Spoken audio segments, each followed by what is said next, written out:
نحمده ونستعينه ونستغفره ونعوذ بالله من شرور أنفسنا وسيئات أعمالنا من يهده الله فلا مضل له ومن يضلل فلا هادي له. أشهد أن لا إله إلا الله وحده لا شريك له وأشهد أن محمدًا عبده ورسوله. أما بعد فإن خير الحديث كتاب الله وخير الهدي هدي محمد صلى الله عليه وسلم وشر الأمور محدثاتها وكل محدثة بدعة وكل بدعة ضلالة وكل ضلالة في النار. أعوذ بالله من الشيطان الرجيم. بسم الله الرحمن الرحيم.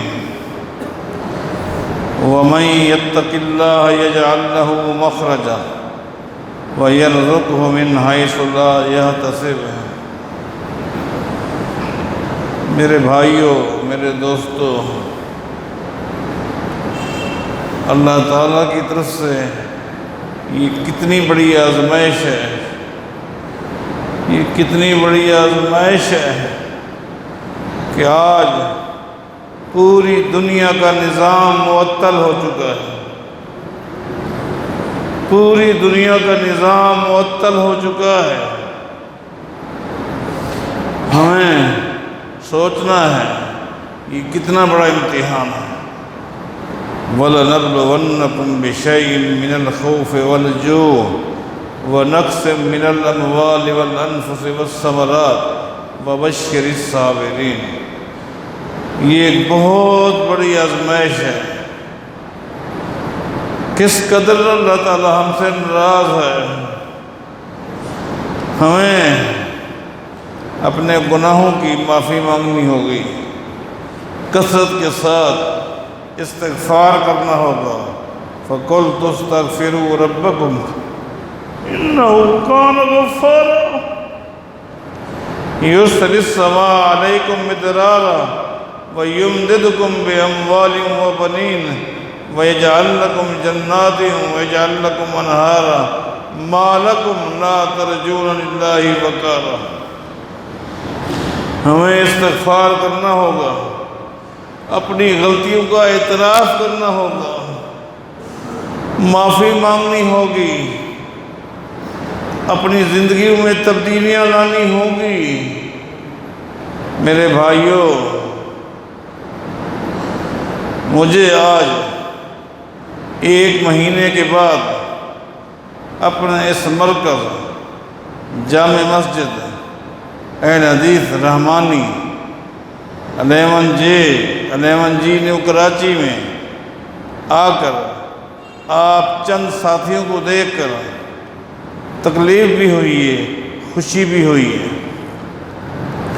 تکلیف اس لیے ہوئی ہے کہ یہ مرکز جہاں ہر نماز میں ایک بہت بڑی تعداد ہوا کرتی تھی، جس مرکز میں ہر جمعہ کی نماز میں ہزاروں افراد کا مجمع ہوتا تھا، آج آپ چند ساتھی میرے سامنے بیٹھے ہیں.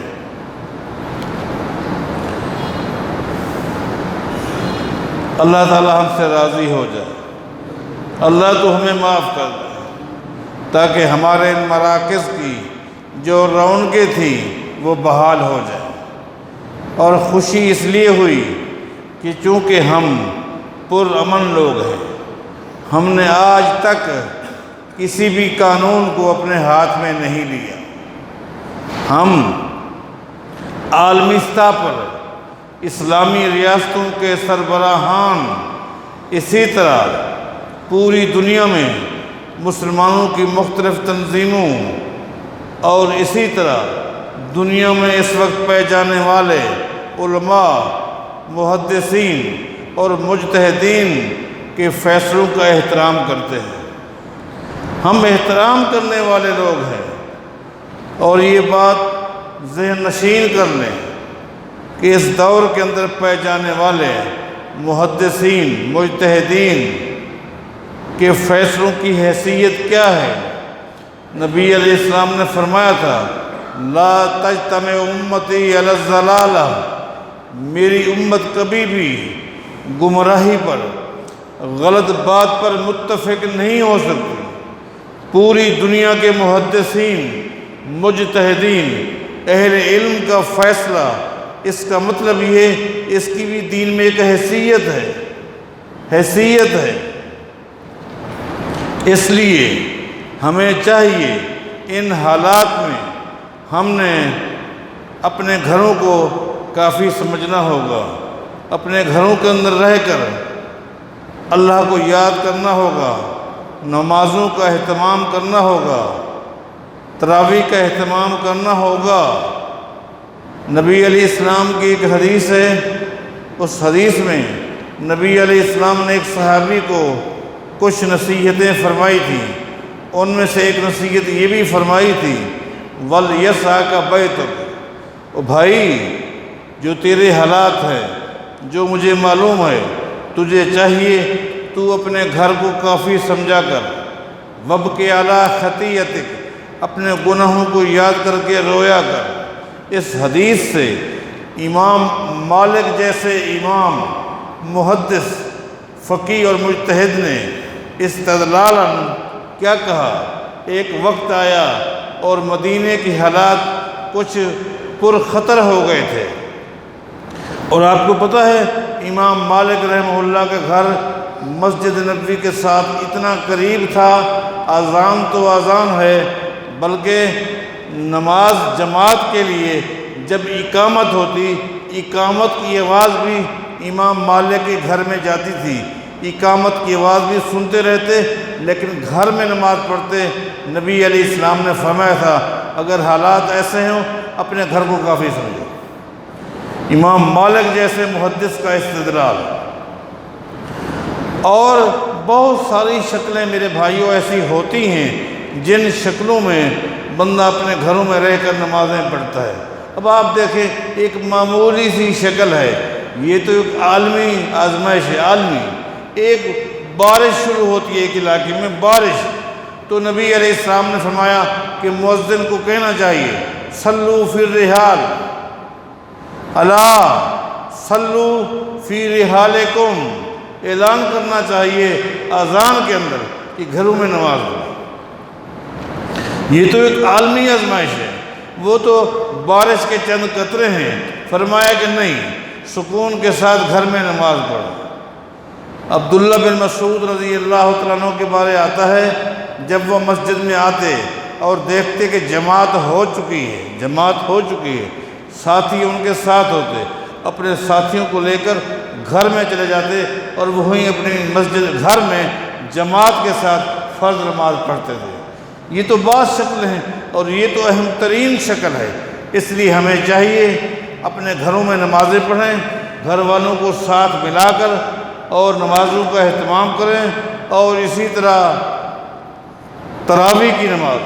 ابھی چند دن پہلے ہمارے صدر پاکستان کا بھی فیصلہ ہمارے سامنے آ چکا ہے، ہم نے تو ہر ایک کا احترام ہی کرنا ہے۔ انہوں نے ماشاءاللہ بڑا واضح اور دو ٹوک لفظوں میں فرمایا ہے کہ بھائیو یہ تراویح کی نماز در حقیقت یہی تہجد کی نماز ہے۔ کیا فرمایا؟ اور حدیث میں بھی یہی ہے کہ تراویح کی نماز یہی تہجد کی نماز ہے، جس کی تعداد 8 رکعت ہے اور 3 رکعت کو ساتھ ملا کر 11 بنتی ہے۔ نبی علیہ السلام سے بھی یہ 3 راتوں میں ثابت ہے۔ جب لوگوں کا رش ہو گیا، آپ سنتے رہتے ہیں، تو نبی علیہ السلام نے پھر آنا چھوڑ دیا۔ لہٰذا گھروں میں ہی اہتمام کیا جائے۔ مسجد کے اندر جو مسجد والے ہیں ان کو چاہیے کہ یہاں چند ساتھی جو ہیں وہ یہاں جماعت کرائیں، اور وہ بھی تخفیف کے ساتھ۔ امام نسائی نے نسائی کے اندر 2 باب قائم کی ہیں۔ تخفیف کا اور تطفیف کا۔ تطفیف کا ایک ہے تخفیف، ایک ہے تطفیف۔ تطفیف کا مطلب یہ ہوتا ہے کہ شریعت سے بالکل الگ نماز پڑھنا، اور تخفیف یہ ہے کہ جتنا معمولی نماز ہو سکتی ہے، امام کو چاہیے جتنا معمولی ہو سکتی ہے کم سے کم وقت میں وہ نماز پڑھائے ایسے حالات میں۔ مثلا میں آپ کو ایک مثال دیتا ہوں۔ سیدنا عمر رضی اللہ تعالیٰ عنہ کو جب خنجر لگے، مصلے کے ساتھ وہ تڑپ رہے تھے، اللہ تڑپ رہے تھے، خون بہہ رہا تھا۔ عبد الرحمن بن عوف رضی اللہ تعالیٰ عنہ آگے بڑھے، نماز کا مسئلہ تھا، نماز کا مسئلہ تھا۔ عبد الرحمن بن عوف آگے بڑھے اور مصلی پر آئے، ادھر عمر تڑپ رہا ہے، آنتیں باہر نکلی ہوئی، خون نکلا ہوا ہے، خون بہہ رہا ہے۔ عبد الرحمن بن عوف کہتے ہیں جب میں نے نماز شروع کی، فوراً ایک لمحے کے اندر میں نے قرآن کریم کے اندر نگاہ ڈالی کہ سب سے چھوٹی صورتیں کون سی؟ اللہ، نماز تو پڑھنی ہے، سب سے چھوٹی صورتیں کون سی؟ تو میرے سامنے والعصر اور انا اعطیناک الکوثر، اور ایک روایت میں انا اعطیناک الکوثر اور اذا جاء نصر اللہ والفتح۔